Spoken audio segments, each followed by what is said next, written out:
Kita mau melanjutkan 8 kesalahan yang sering dilakukan oleh kawan-kawan kita yang mengalami aslam dan anxiety disorder ya. Assalamualaikum warahmatullahi wabarakatuh. Panggil saja nama saya Muhammad ya. Nama saya Muhammad Munawir. Alhamdulillah kita mendapatkan satu sertifikat hipnoterapi. Kita pernah belajar karena pernah mengalami yang namanya aslam, anxiety, kecemasan, anxiety disorder, psikosomatik sekitar 2 tahunan, lebih dikit ya. Lah kawan-kawan, kemudian kita membangun satu komunitas mental healing community yang namanya Zandri Official ya. Kita juga founder bisnis dari Zandri Office Nusantara, sebuah perusahaan yang berkonsentrasi produksi dan seller serial dan madu ruqyah rohani ya. Zandri juga kita mengelola satu akademi online, Zandri Office Academy, yaitu adalah sebuah online course dan affiliate.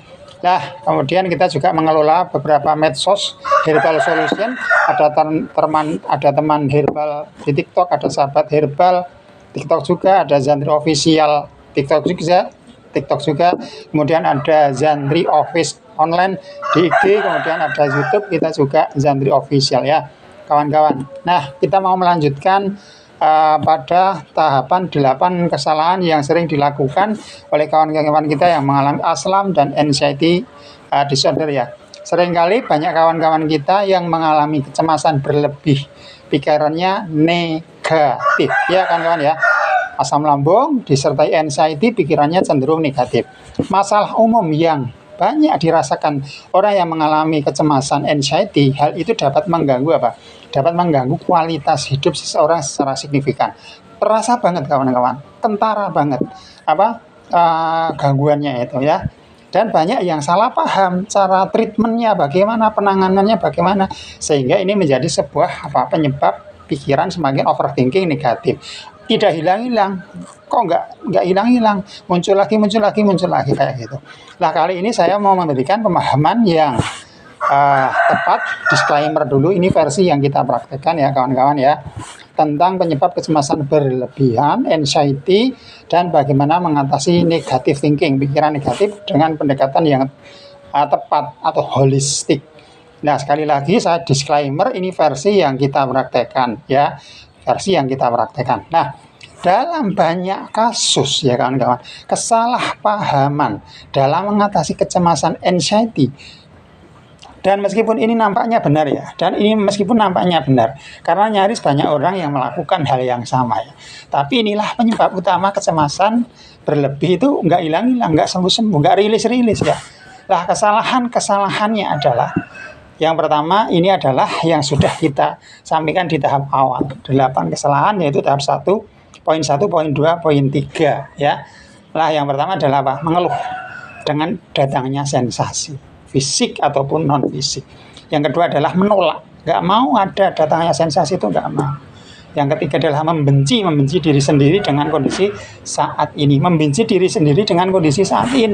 ya. Kemudian yang keempat, ini poin yang keempat yang belum kita bahas. 80% kawan-kawan kita hanya berfokus mentreatment sensasi fisiknya ya. Tidak digali akar masalahnya dan merilis penyebab kecemasannya.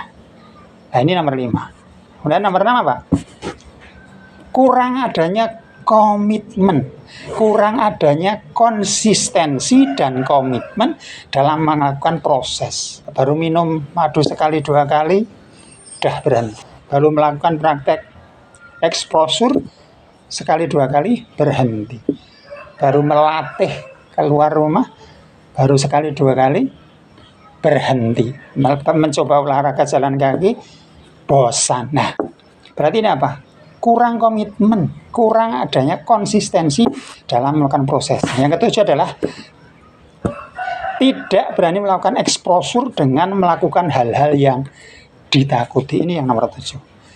Nah, exposure treatment itu apa? Exposure treatment itu adalah melakukan hal-hal yang ditakuti. Takut ke pasar ya pergi ke pasar, takut Jumatan ya Jumatan, takut arisan ya berangkat arisan. Itu namanya exposure treatment ya. Nah, rata-rata kawan-kawan kita tidak mau melakukan exposure treatment ini, justru malah dihindari. Nah, ini Nah, yang terakhir yang nomor 8 adalah kawan-kawan kita itu cenderung mencari solusi-solusi instan untuk mengatasi asam lambung dan kecemasan anxiety. Ingat, anxiety itu adalah problem yang disebabkan karena pikiran yang berefek berimbas di asam lambung. Nah, banyak kawan-kawan kita cenderung mencari solusi instan. Minum obat penenang, kedukun, apa lagi.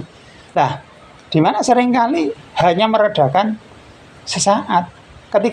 Ketika konseling ke psikolog atau konseling ke psikiater aja, obat itu diberikan dan si klien itu juga harus mau latihan melakukan proses treatment, mengolah mindset dan pola pikir.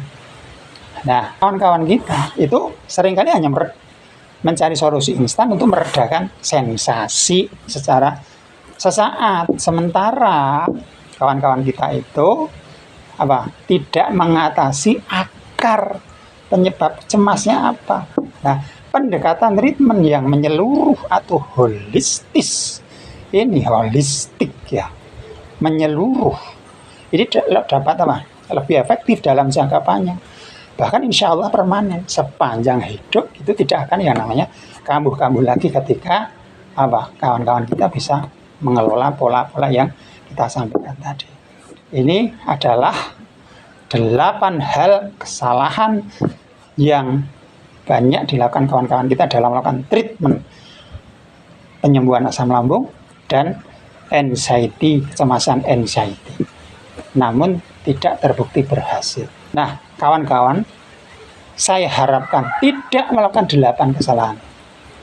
Nah, seharusnya bagaimana? Melakukan kebalikan dari 8 poin ini. Ya.